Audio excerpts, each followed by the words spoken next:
Hello and welcome to the next beauty tutorial from becomingabombshell.com. I will be using some really amazing products today, including some of my all-time favorites and some brand new products I'm using for the first time. Here is the before and after for this everyday makeup tutorial. This is my first time using the Anastasia Beverly Hills Modern Renaissance palette, and I could tell as soon as I was swatching these eyeshadows how pigmented and amazing these are. I honestly can't think of very many other shadows that feel like these. Full pigment, super smooth. All of the hype is very much justified. I am so pleasantly surprised. I knew how amazing these were before and I still couldn't believe it. So yes, if you're thinking about this palette and you don't have it, it's not too late. Here's one more view of the transformation before we begin the tutorial. Urban Decay has brought back the legendary champagne shade Sin in their eyeshadow primer potion. Sin Primer Potion adds a stunning shimmery base and glowy dimension to eyeshadow. Continuing with new products, I am using Anastasia Beverly Hills Dipbrow Pomade for the first time. Before going in, I comb my brow hairs up and away from my eyes to better determine the starting shape. With a thin angled liner brush, I picked up a tiny bit of Dipbrow in blonde and am starting to create the arches. I have used so many brow products, including dupes for Dipbrow, and as you can tell from my first impression, I am seriously regretting not trying this product sooner. It sounds simple, but Dipbrow is so much easier for me to use because it applies cleanly exactly where I want it. With Dipbrow, I take much less time trying to even out the sisters. With a sharp liner brush working in hair-like strokes, I follow the natural shape of the brow, adding thickness in strategic areas to enhance the desired brow shape.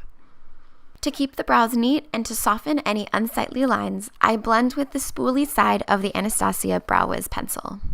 This is an essential step to making everything look natural, especially towards the inner brows.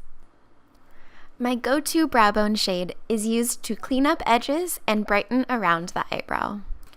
I prefer a light eyeshadow or powder instead of a concealer because this is faster for me, plus the powder sets and absorbs oil in this area, keeping my brows lasting longer. I also apply a generous wash of this eyeshadow to the brow bone as a base to make blending easier. Now we are ready to have some fun with these eyeshadows. The Modern Renaissance palette needs no introduction. This is a remarkable palette with some of the best blendable crease colors, but also has some very flattering, unique shades for experimenting. I'm starting with Golden Ochre diffused all over the crease with a fluffy tapered brush. Concentrate on blending each new eyeshadow shade into a smooth gradient up towards the brow bone. Setting down a base of transition colors will make the rest of the eyeshadows easier to blend. Sweep the lightest shade along the brow bone and blend out the first shade if needed. These two shades alone already have me in love with this palette. Blending was almost too easy. I couldn't believe it. Burnt Orange will be adding more depth into the crease. I'm being a bit more cautious about blending because these shadows are so pigmented. Remember to start with a small amount of product at first and apply delicate pressure while blending. Still working with the same crease brush from Coastal Scents, I blend like crazy to remove any shadow edges, which is truly a breeze with the Modern Renaissance palette. Switching to a more precise crease brush, I am focusing the orangey shade Railgar to the outer corners and crease. A little bit goes a long way with these eyeshadows. With an even smaller detail brush, I am smudging red ochre along the outer lash line and focusing the most pigment in the deepest part of my crease.